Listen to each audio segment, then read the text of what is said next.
Hey guys, this video definitely wasn't planned, and to be honest, I didn't think anyone would ever see this footage. This happened about a week ago, and it's been playing on my mind ever since. Last Friday, I was feeding my colonies as normal, and I got to the Messors. Surprisingly, these ladies take a lot of protein considering the size of the colony and that the bulk of their diet should be seeds anyway. So, I never feed adult female roaches to my colony because I need them to breed. But I wanted to chuck in a big roach, so I picked what I thought was a roach just before it had reached breeding age. But boy was I wrong. I picked up a roach and cut it up into several pieces, added it to the Messors, and then moved on to the next colony. About 10 minutes later, I glanced back to the Messors, and I normally see them swarm the protein. This time they were all over the place. They had dragged bits of the roach into their sugar snaps, which is unlike them. And then I noticed about 10 to 15 big white things, and some of the workers and majors carrying these white things around. It took me a minute to realise what was actually going on. The roach must have been pregnant after all. This was a complete accident. I breed my own roaches, so I don't want to see them suffer, and I deliberately cut them into several pieces so they don't suffer during feeding.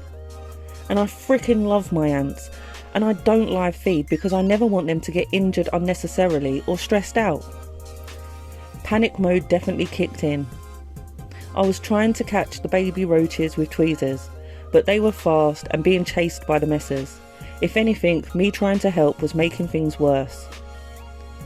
Dubia roaches give birth to around 25 babies at a time, and I assumed half had drowned in the sugar snaps that the ants had dragged them into. Again, I was wrong.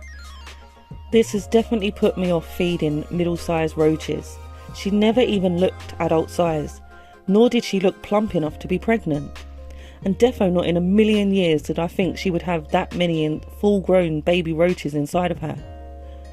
The Messors were taking them down no problem, likely due to them being so soft. It wasn't a pretty sight. And I remember when Ants Canada had this happen, and I remember thinking how cruel it seemed. So I guess I'm putting this video out there to show that sometimes things don't go how we plan. And I think I'm pretty careful, and it still happened to mine. Also, I mentioned it on Discord when it happened last week, and Mr. Antimatters said that they had just been talking about it on a voice chat. So don't blame me, blame them lot for jinxing me. Thankfully, there was no Messor casualties. Anyway, I'm glad to say that that's all for this video. Thanks for watching, take care, stay safe, bye!